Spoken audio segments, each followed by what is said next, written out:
Selamat pagi Bapak, Ibu, peserta pelatihan komunikasi efektif dan regulasi emosi orang tua. Syukur Alhamdulillah, marilah senantiasa kita haturkan kehadirat Allah Subhanahu wa Ta'ala atas limpahan rahmat, taufik, serta hidayah dan inayahnya pada kegiatan pagi hari ini. Sehingga kita semua bisa berkumpul di room virtual pagi hari ini tanpa ada halangan sesuatu apapun. Amin. Salawat serta salam mudah-mudahan senantiasa tercurahkan kepada junjungan kita Nabi besar Muhammad SAW, yang mana sudah ditunjukkan kita jalur yang benar sehingga kita terhindar dari jalur yang sesat dan gelap gulita. Amin amin ya rabbal alamin.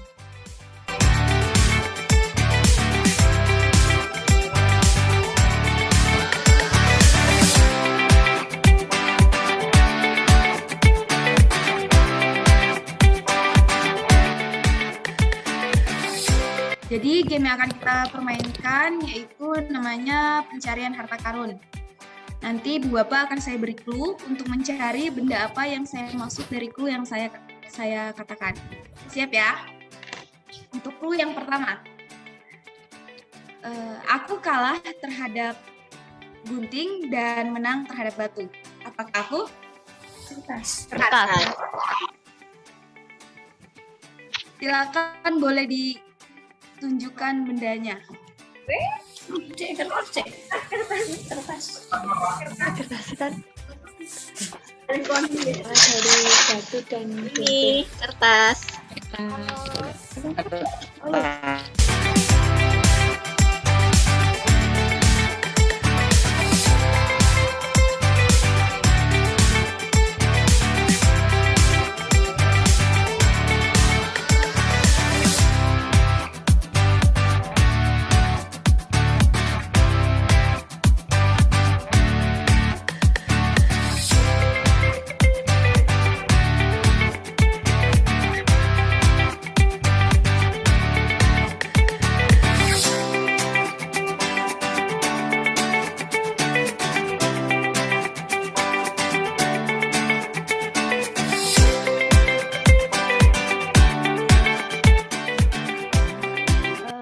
Yang lain adalah kekerasan terhadap anak. Itu. Kekerasannya kekerasan verbal. Selama masa pandemi ternyata semakin meningkat. Kekerasan verbal itu. Ya karena kondisi tadi.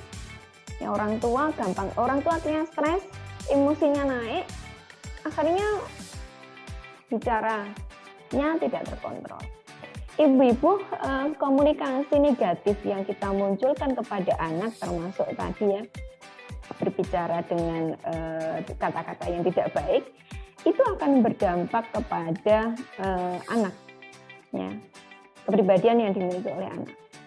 Jadi kalau kita itu melabel anak yang negatif, bisa saja dia tumbuh menjadi pribadi yang minder, pemalu. Jadi anak-anak itu mendapatkan bahasa ya untuk berkomunikasi dengan orang lain itu lewat apa yang dia dengar, ya, apa yang dia lihat, ya, itu akan masuk ke dalam otak mereka berkaitan dengan bahasa tadi.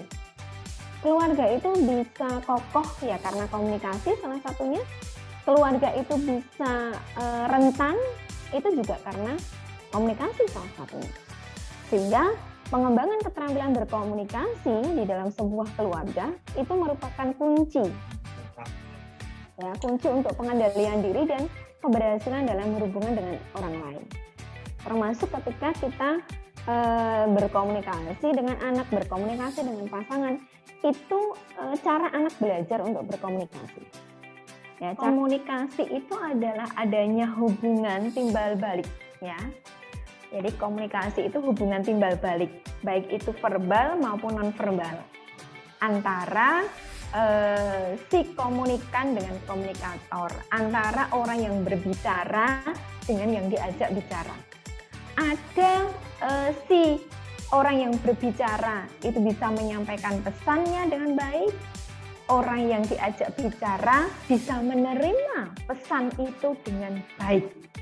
Harapannya adalah dalam sebuah keluarga, hubungan orang tua dengan anak itu terjalin sebuah komunikasi yang efektif, komunikasi yang positif, menggunakan kalimat-kalimat yang positif, menggunakan bahasa-bahasa nonverbal yang positif. Anak berkomunikasi itu dengan cara bagaimana sih? Gitu. Yang pertama adalah anak berkomunikasi dengan menggunakan bahasa verbal dan bahasa tubuh. Sama kan dengan kita? Sama nggak Bu Istiwi Narse? Sama. Yang kedua, bahasa itu diperoleh dari guru atau orang dewasa melalui kegiatan yang mereka lakukan. Jadi, semakin banyak aktivitas yang mereka lakukan, semakin luas lingkup pergaulan mereka, semakin berkembang pula bahasa yang dimiliki. Ada beberapa teknik berbicara, jangan tergesa-gesa, ya pelan-pelan saja. Kemudian yang selanjutnya adalah membaca bahasa tubuh anak.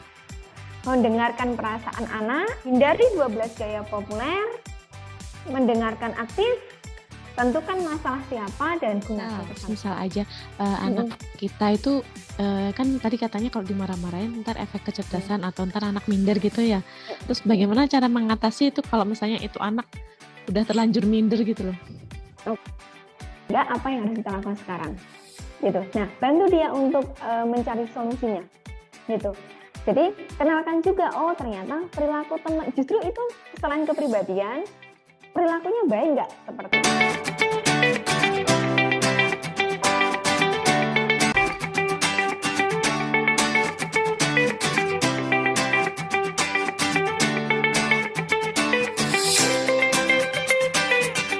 Perasaan yang Bunda lihat di sini sebenarnya ini boleh-boleh saja kita rasakan.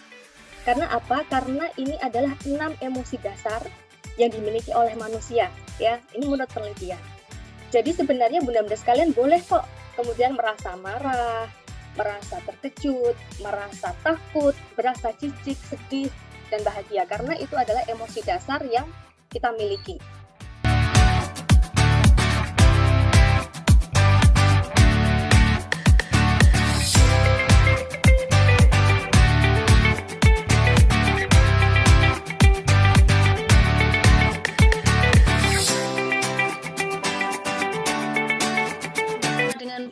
Tadi Bu Gemes gitu ya, kan yang namanya emosi kan kita dengar aja udah apa ya, bikin gitu. Jadi itu tadi apalagi sama anak-anak ya, nanti kalau kita sampai tidak terkontrol, nanti gimana anak nanti dampaknya juga ikut-ikutan kita kan Bun, misalkan sampai nggak terkontrol terus kita bentak, nanti anaknya mah ikut-ikutan bentak kita juga kan, namanya kita sebagai modeling kan malah gimana gitu. Jadi ya ini tadi misalkan mau dibentak kok ya kasihan, terus kita juga ngasih pendidikan yang tidak baik kalau bentak, jadi cuma greget gitu, gemes gitu ya, gemes gitu ya. Apa sih syarat menjadi ibu atau orang tua yang baik? Syarat menjadi orang tua yang baik itu anak senang kepada orang tua, karena orang tua paham dengan karakter anak, jadi anak merasa senang begitu.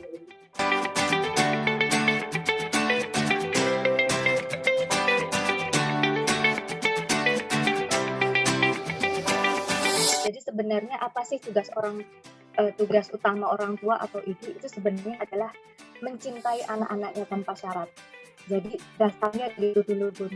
Ketika kita kemudian mengajari anak belajar, kita mencoba untuk meningkatkan skill anak, menstimulasi perkembangan, itu dasarnya karena mencintai anak tanpa syarat. Alhamdulillah ya, Allah menganugerahi kita dengan emosi untuk mendukung gitu ya tugas utama kita sebagai orang tua tadi. Sebenarnya emosi ini ada juga Bun yang positif gitu ya, tapi memang tidak ditutupi bahwa dimana kita sangat familiar ya mendengar kata emosi itu dengan hal-hal yang negatif. Tapi sebenarnya perasaan senang, perasaan haru, bangga itu juga masuk dalam emosi ini Bun. gitu ya. Tapi mungkin yang sangat familiar dengan kita bahwa emosi ini biasanya sangat terhubung dengan hal-hal negatif gitu ya. Kadang kita bertanya-tanya kenapa sih aku marah gitu ya. Nah kalau misalnya diruntut-runtut gitu ya Bun, bisa jadi beberapa hal ini yang membuat kita itu memiliki emosi negatif seperti marah gitu ya. Jadi bisa karena disebabkan karena kelelahan fisik. Saya tidak memungkiri bahwa Bunda di sini pekerjaannya sungguh banyak begitu ya. Dari bangun tidur paling awal, kemudian menyiapkan sarapan untuk keluarga, menyiapkan anak untuk belajar di rumah karena dalam masa pandemi ini. Kemudian nanti ada pekerjaan yang dilakukan. Bisa juga karena juga kebanyakan masalah. Permasalahan yang kecil gitu ya, tapi banyak tidak terselesaikan satu persatu, ini akan menumpuk gitu ya, sehingga ada banyak pikiran yang ada di kepala kita. Yang ketiga, kesalahan persepsi Bun. Keempat ada kekurangan strategi. Jadi untuk orang tua bisa jadi tekanan darah tinggi gitu ya, serangan jantung itu kalau sampai parah gitu ya. Kemudian kesulitan tidur, insomnia, penuaan. Bagi anak sendiri juga dampaknya ada banyak Bun, gitu ya. Jadi misalnya menurunkan kepercayaan diri, dia jadi anak yang ragu-ragu karena dia melakukan sesuatu salah, dikomplain sama orang tuanya gitu ya. Jadi sebenarnya mereka wajar kemudian ketika mereka menangis, merasa senang yang sampai lonjak-lonjak gitu ya, kemudian takut, ini adalah pengalaman-pengalaman emosi yang mereka rasakan memang di usia-usia itu. Nah yang dimaksudkan dengan regulasi emosi ini bagaimana caranya supaya dalam rentang ini ya, dalam rentang 0 sampai 100 ini kita tetap bergerak gitu. Ketika kita berada di kondisi marah, ayo dong kita cepat-cepat mencoba mengangkat gitu ya, minta Allah untuk mengangkat kondisi kita, bahwa ketika anak merusak mainan itu bukan berarti dia ini ingin berbuat perusakan loh, tapi dia sedang berimajinasi, mengembangkan imajinasinya. Nah ini adalah salah satu teknik ya untuk menetralkan emosi tadi gitu ya, itu mengubah makna peristiwa. Karena teknik asosiasi ini bisa kita lakukan juga dalam pengasuhan. Caranya seperti apa? Misalnya yang pertama, di sini ada gambar gitu ya, ada anak mau diajak belajar sama ibunya, nggak mau, banyak alasannya gitu.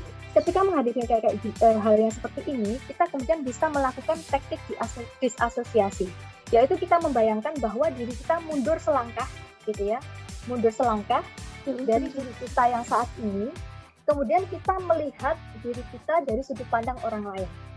Dengan demikian kita akan berpikir, sebenarnya kondisi yang seperti ini normal, netral, gitu. Dan aku bisa memberikan respon yang lebih tepat pada anakku dibandingkan dengan marah-marah. Baik, Bunda-Bunda, diskusinya bisa kita mulai dari sekarang, ya 10 menit ya.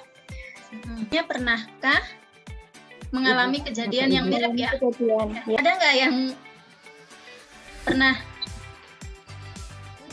Contoh Bu Ida coba, yang maksudnya nomor 1 gimana kalau jenengan? Ya. Nanti boleh iya. Bunda yang lain. Apabila terjadi kasus seperti itu, ya pertama saya pernah ngalami.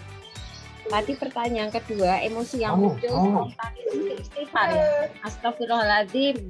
Jadi kemrungsung rodok piye gitu kan. Nah, kemudian cara mengatasi kalau kasus seperti tadi kan yang 3 tahun memecahkan gelas teh ya.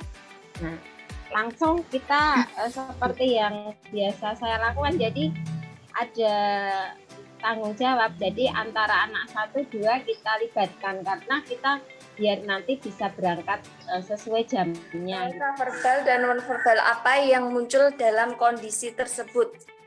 Bahasa verbalnya, astagfirullah itu kaget kan kita? Ya, katanya harus beristighfar. Ya kan kita kan pasti kaget kan bahasa verbalnya. Hati-hati Dek, gitu kan pasti itu refleks gitu. Paling istighfar, terus bilang hati-hati ya Dek. Oh, hati-hati tuh kalau megang panjang. Terus buat yang anak yang paling kecil, awas hati-hati jangan ke situ, basah ada kaca. Berarti ini nanti cuma nambah besok lagi kalau makan di meja makan jangan bawa mainan gitu ya. Kita bawa mainan tadi ya mainan ke anak-anak ditambahin ya. Iya. Jadi kita ya Bu ya inget anaknya ya ini ya. Iya, itu yang berarti jawaban nomor 1. Yang bahasa verbal dan non verbalnya itu loh Bu. Kan kita nasihati anaknya toh ini. Jangan besok lagi kalau makan nggak bawa mainan ke meja makan. Saatnya makan ya makan, main ya main gitu kan. Kan non verbalnya kan kita marahnya pakai senyum gitu loh Bu. Nggak taruh langsung marah emosinya gitu. Ya, kayak ketahuan, wah ini gimana kan enggak kemarin yang maksud kita belum pernah mengalami dari orang tua gitu ya, belum nangkep apa yang maksudnya ayah bunda tuh kayak gini loh gitu, jadi harus pakai bahasa anak-anak gitu. Iya, jadi di situ butuh peran ayah dan bunda gitu ya kan, dua-duanya gitu. Sama kan tadi dari Bu Ainun, untuk Bu Ainun itu menanggapinya dengan untuk pertanyaan yang pernahkah kondisi yang sama gitu kan, Bu Ainun itu pernah. Perasaannya marah, jengkel, sama sih saya juga marah sama jengkel pernah mengalami kasus yang sama gitu. Emosi yang biasa muncul tuh cenderung pertama panik gitu, kita terus langsung jengkel, marah, cenderung mungkin ke emosi negatif. Yang bahasa verbal yang muncul, kita lebih banyak astagfirullahaladzim gitu ya. Kalau non verbalnya kita tidak begitu muncul ya Bu ya, yang mengalami seperti ini, karena kita berusaha berpikir ini tidak sepenuhnya kesalahan anak. Jadi kita sendiri yang introspeksi, kenapa kita kok tidak menyiapkan kejadian yang di luar dugaan seperti ini ya. Kemudian dan mungkin untuk sebagai evaluasi, mungkin nanti dalam keluarga itu nanti ada kesepakatan atau mungkin ada aturan yang intinya kita harus hati-hati saat kita makan, saat kita kegiatan. Cara mengatasi emosi tersebut, yang pertama istighfar untuk menenangkan hati si ibu. Jadi kita istighfar dulu untuk menenangkan hati kita sendiri. Yang kedua, pertama-tama kita bersihkan pecahan gelas tersebut agar tidak melukai anak, dan mengambil lap untuk mengepel genangan air di lantai. Yang ketiga, kita menghampiri anak ketiga. Jadi kita tenangkan anak yang ketiga dulu, kan baru masih kecil keadaannya, tadi kan kaget terus nangis ya. Nah, kita tenangkan anak yang kecil dulu, dan kita minta tolong Bapak untuk menenangkan anak yang kedua yang umurnya 5 tahun laki-laki. Kemudian kami tadi sudah mendiskusikan beberapa tips untuk bisa agar kondisi ini tidak terulang lagi ya. Kuncinya adalah sebenarnya kalau saya tadi membahasakannya itu mamanya harus bahagia dulu. Kalau mamanya bahagia, insya Allah kita mau komunikasi apapun itu enak gitu ya. Nah, lalu bagaimana kemudian kita bisa komunikasi dengan bahagia gitu, bisa membahagiakan diri kita ya. Tadi sedikit berbagi tips, yaitu dengan terapi senyum gitu ya. Kalau kemudian sebelum marah kita turunkan emosinya dengan senyuman gitu. Insya Allah kalau kemudian kita sudah bisa berhasil senyum ke dalam kondisi yang darurat, insya Allah dalam kondisi apapun kita akan gampang untuk melaluinya. Ketika anak-anak melihat ibunya, loh, ibu nggak marah ya, gitu ya, ibu kok baik-baik saja ya, padahal saya melakukan ini, gitu ya. Nah, anak ketika memodeling orang tuanya, melihat orang tuanya melakukan sebuah tindakan ya yang positif sebagai bentuk komunikasi, maka ketika terjadi sesuatu nanti di lain hari, si anak ini justru akan lebih berhati-hati, gitu. Karena kenapa? Karena melihat orang tuanya tidak responsif, tidak langsung marah.